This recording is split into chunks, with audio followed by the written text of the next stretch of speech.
একদিন এক যুবক একটি উটের পিঠে চড়ে প্রায় 500 মাইল পাড়ি দিয়ে একজন বড় আলেমের কাছে গেলেন, শুধুমাত্র একটি হাদিসের জন্য।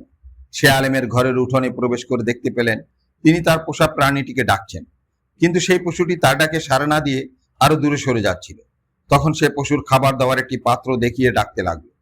পোষা প্রাণীটি কাছে আসতেই তিনি প্রাণীটিকে ধরে ফেললেন। যুবকটি দেখল সেই খাবার পাত্রটি খালি। তিনি তৎক্ষণাৎ হাদিস না নিয়ে ফিরে যেতে লাগলেন। যুবকটিকে ফিরে যেতে দেখে সেই মুহাদ্দিস জিজ্ঞাসা করলেন, হে যুবক, তুমি কেন এসেছো আর কেনই বা ফিরে যাচ্ছ? যুবকটি বলল, আপনার কাছে একটি গুরুত্বপূর্ণ হাদিস আছে শুনেছি, তা শুনতে এসেছিলাম। মুহাদ্দিস যুবকের কথা শুনে অবাক হয়ে জিজ্ঞাসা করলেন, তাহলে হাদিস না শুনে চলে যাচ্ছ কেন? যুবক বলল, না, এই হাদিস এখন আমার আর শোনার প্রয়োজন নেই। মুহাদ্দিস বলল, কেন? যুবক বলল, যিনি খালি পাত্র দেখিয়ে পশুর সাথে প্রতারণা করেন তাকে হাদিসের ব্যাপারে বিশ্বাসযোগ্য মনে হয় না। এই বলে যুবকটি চলে গেল। ইতিহাসবিদদের ধারণা সেই যুবকটি ছিলেন মোহাম্মদ ইবনে ইসমাইল আল বুখারী রহমতুল্লাহ আলাইহি। আরেকজন মুহাদ্দিস, তিনি যেই দেশে ছিলেন সেই দেশের শাসক অন্যায়ভাবে পার্শ্ববর্তী এক মুসলিম দেশের উপর আক্রমণ করার জন্য দেশের সকল মুসলিম যুবকদের সৈন্যবাহিনীতে যোগ দেওয়ার জন্য আদেশ দিলেন। সেই সাথে ঘোষণা করলেন, যারা যোগ দিবে না তাদের খুঁজে বের করে হত্যা করা হবে। সেই মুহাদ্দিসের একজন যুবক ছেলে ছিল। সে এই অন্যায় যুদ্ধে অংশগ্রহণ না করে পালিয়ে গেল। তখন মুহাদ্দিসের শত্রুরা ব্যাপারটি ওই শাসকের কাছে বলে দিল।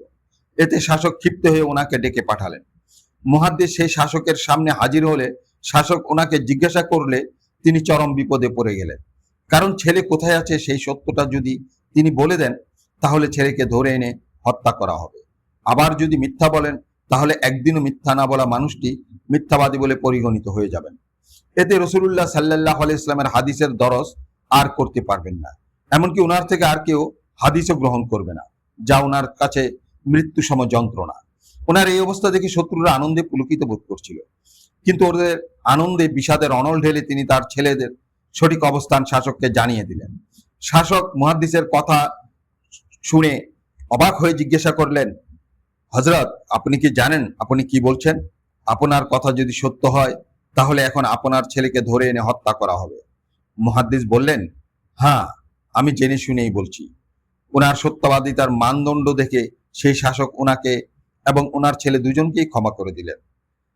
হাদিসের রাবিগণ এই জাতীয় চারিত্রিক বৈশিষ্ট্য ও সতর্কতার সাথে রাসূলুল্লাহ সাল্লাল্লাহু আলাইহি ওয়াসাল্লামের পবিত্র বিশুদ্ধ হাদিস সংগ্রহ করেছেন ও আমাদের কাছে পৌঁছিয়েছেন।